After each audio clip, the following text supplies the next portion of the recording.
The Hindu ദിനപത്രത്തിന് നൽകിയ അഭിമുഖത്തിലെ മുഖ്യമന്ത്രി പിണറായി വിജയന്റെ മലപ്പുറം പരാമർശം ആയുധമാക്കുകയാണ് പി വി അൻവർ. ഇന്നലെ മുഖ്യമന്ത്രി പിണറായി വിജയനെതിരെ രൂക്ഷ വിമർശനമാണ് പി വി അൻവർ ഉയർത്തിയത്. മുഖ്യമന്ത്രി കടന്നാക്രമിച്ചുകൊണ്ട് തന്നെ മുന്നോട്ട് പോകുന്ന പി വി അൻവറിന്റെ നീക്കം സിപിഎമ്മിനും തലവേദനയാകുകയാണ്. അതേസമയം ഇന്നും നാളെയും പി വി അൻവർ പ്രഖ്യാപിച്ചിരുന്ന രാഷ്ട്രീയ വിശദീകരണ സമ്മേളനങ്ങൾ റദ്ദാക്കി. കടുത്ത തൊണ്ടവേദനയെ തുടർന്ന് സംസാരിക്കാൻ കഴിയാത്ത സാഹചര്യത്തിൽ ഡോക്ടർമാർ വിശ്രമം ആവശ്യപ്പെട്ടതിനാലാണ് പരിപാടികൾ റദ്ദാക്കിയതെന്നാണ് പി വി അൻവർ വ്യക്തമാക്കുന്നത്. മാധ്യമങ്ങളെ കാണാൻ ഇന്നും പി വി അൻവർ തയ്യാറായിരിക്കും. ഈ പ്രധാനപ്പെട്ട വാർത്തയുടെ വിശദാംശങ്ങളുമായി കോഴിക്കോട് നിന്ന് വി എസ് രഞ്ജിത്താണ് തത്സമയം നമുക്കൊപ്പം ചേരുന്നത്. Good morning Ranjith. വളരെ പ്രധാനപ്പെട്ട ഒരു സമ്മേളനം കഴിഞ്ഞിരിക്കുകയാണ് കോഴിക്കോട്. ഇന്നും നാളെയും അൻവർ ആഞ്ഞടിക്കും എന്ന് കരുതിയിരുന്ന സമയത്താണ് അദ്ദേഹത്തിന് തൊണ്ടവേദന വരുന്നത്. 2 ദിവസത്തെ പരിപാടി ഉണ്ടാകില്ല, ഡോക്ടർമാർ കർശനമായ വിശ്രമം നിർദ്ദേശിച്ചു എന്നുള്ളതാണ് അദ്ദേഹം വീഡിയോ സന്ദേശത്തിലൂടെ പറയുകയും ചെയ്യുന്നത്. രഞ്ജിത്ത്, ഇപ്പോൾ ഈ മലപ്പുറം പരാമർശം പൊതുവിൽ പ്രതിപക്ഷം മുസ്ലിം ലീഗ് എല്ലാം തന്നെ അത് ഉയർത്തിക്കൊണ്ട് വന്നിരിക്കുന്നു. യൂത്ത് ലീഗ് അതിനെ ഏറ്റെടുക്കുകയാണ്. പി വി അൻവർ കൂടി അതിനെ ആയുധമാക്കുകയാണ്. അൻവറിനെ പരോക്ഷമായി ലക്ഷ്യമിട്ടുകൊണ്ട് തന്നെയാണ് മുഖ്യമന്ത്രി ആ പരാമർശം നടത്തിയത് എന്ന കാര്യത്തിൽ സംശയമൊന്നുമില്ല. അപ്പോൾ അൻവറിന്റെ ഇനിയുള്ള നീക്കങ്ങൾ, ഈ 2 ദിവസത്തെ പരിപാടി ഒഴിവാക്കിയത് മാറ്റി നിർത്തിയാൽ ഇനിയുള്ള നീക്കങ്ങൾ പ്രധാനപ്പെട്ടതാണ്. മാത്രമല്ല, ഇതിനെ എങ്ങനെ ഏത് വിധത്തിൽ സർക്കാരിനെതിരെ ആയുധമാക്കാനാണ് അദ്ദേഹം ഉദ്ദേശിക്കുന്നത് രഞ്ജിത്ത്?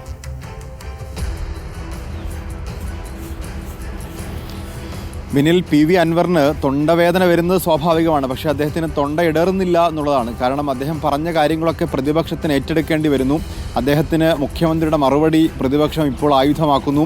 അദ്ദേഹത്തിന് മറുപടി നൽകിക്കൊണ്ട് മുഖ്യമന്ത്രി ഹിന്ദു ദിനപത്രത്തിന് നൽകിയ അഭിമുഖം മുസ്ലിം സമുദായത്തിനിടയിൽ വലിയ ചർച്ചയാവുകയും ചെയ്യുന്നു. പ്രത്യേകിച്ച് CPM-നെ സംബന്ധിച്ച് ഇടക്കാലത്ത് മുസ്ലിം സാമുദായിക സംഘടനകളെയൊക്കെ കൂട്ടിപ്പിടിക്കാൻ അവർ വലിയ ശ്രമം നടത്തിയിരുന്നു.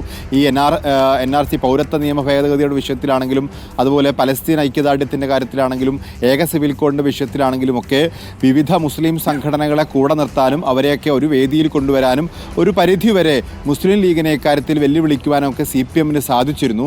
എന്നാൽ അതേ സാമുദായിക സംഘടനകൾ ഇപ്പോൾ കഴിഞ്ഞ 2 ദിവസമായി, ഇന്നലെയും ഇന്നുമായിട്ടൊക്കെ CPM-നെതിരെ ശക്തമായി രംഗത്ത് വരുന്നു. മുഖ്യമന്ത്രിക്ക് ഇസ്ലാമോഫോബിയാണ് എന്ന മട്ടിലുള്ള പ്രസ്താവനകൾ വരുന്നു. കാരണം ഒരു സമുദായത്തെയാണ് ഒരു ജില്ലയാണെങ്കിൽ കൂടി അതൊരു കള്ളക്കടത്തിൻ്റെ ജില്ലയായിട്ടും അല്ലെങ്കിൽ സ്വർണ്ണക്കടത്തിൻ്റെ ജില്ലയായിട്ടുമൊക്കെ വ്യാഖ്യാനിക്കുന്നതും അത് സാമുദായികമായ വിദ്വേഷ പ്രചരണം ആയിട്ടാണ് ഇപ്പോൾ EK വിഭാഗം സംസ്ഥയുടെ ആണെങ്കിലും അതുപോലെ കാന്തപുര വിഭാഗത്തിൻ്റെ ആണെങ്കിലും ഒക്കെ നേതാക്കന്മാരൊക്കെ കരുതുന്ന അത്തരത്തിലുള്ള പ്രസ്താവനകളൊക്കെ വന്നു കഴിഞ്ഞു. അതായത് മുസ്ലിം സാമുദായിക സംഘടനകൾ CPM-നെയും മുഖ്യമന്ത്രിയെയും കടന്നാക്രമിക്കുന്ന രീതിയിലേക്ക് മാറുന്നു എന്നുള്ളതാണ്. ഇതുതന്നെയാണ് പി വി അൻവറും ഉദ്ദേശിക്കുന്നത്. പി വി അൻവർ മലപ്പുറത്ത് ഉയർത്തിവിടുന്ന ഒരു രാഷ്ട്രീയം എന്ന് പറയുന്നത് ഒരു ലെഫ്റ്റ് മുസ്ലിം മനസ്സുള്ള ആളുകളെ കൂട്ടിച്ചേർക്കുക എന്നുള്ളതാണ്. എല്ലാ കാലത്തും ലീഗിനൊപ്പം നിൽക്കുന്ന സമുദായം എന്ന് മാത്രമല്ല, ലീഗിന് വിരുദ്ധമായി നിൽക്കുന്ന സമുദായത്തിലെ ഒരു വിഭാഗമുണ്ട്. അത് KT ജലീലിനൊപ്പം, പി വി അൻവറിനൊപ്പം, അബ്ദുറഹിമാനൊപ്പം, TK ഹംസക്കൊപ്പം ഒക്കെ നിന്നിട്ടുള്ള പാലോളി മൂന്നുകുട്ടിയൊക്കെ പ്രതിനിധാനം ചെയ്യുന്ന ഒരു വിഭാഗമുണ്ട്. ആ വിഭാഗത്തെ കൂട്ടിച്ചേർക്കുക എന്നുള്ളതാണ് പി വി അൻവർ ഉദ്ദേശിക്കുന്നത്. അത് നിലമ്പൂരിൽ മാത്രമായി ഒതുങ്ങില്ല എന്ന് CPM-ന് നന്നായിട്ട് അറിയാം. പക്ഷേ ഈ ഘട്ടത്തിൽ CPM പി വി അൻവറിനെ പ്രതിരോധിക്കാനായി എടുത്തുപയോഗിക്കുന്ന ആയുധം എന്ന് പറയുന്നത് പി വി അൻവർ സ്വർണ്ണക്കടത്തുകാരനാണ് എന്നുള്ളതാണ്. പി വി അൻവർ സംരക്ഷിക്കാൻ ശ്രമിക്കുന്നത് സ്വർണ്ണക്കടത്തുകാരെ ആണ് എന്നുള്ളതാണ്. പക്ഷേ അത് CPM-നെ തിരിഞ്ഞുകൊത്തുന്നു.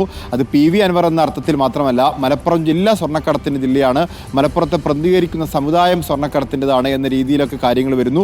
അത് CPM-ന് വലിയ തിരിച്ചടിയാവുന്നു. ഇന്നലെ കോഴിക്കോട്ടെ പ്രസംഗത്തിൽ പി വി അൻവർ എടുത്തു പറഞ്ഞൊരു കാര്യമുണ്ട്.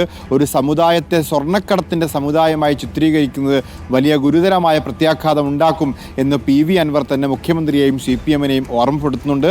അതായത് പി വി അൻവർ ഉന്നയിക്കുന്ന രാഷ്ട്രീയ വിഷയങ്ങൾ പ്രതിപക്ഷം ഏറ്റെടുക്കുന്നു.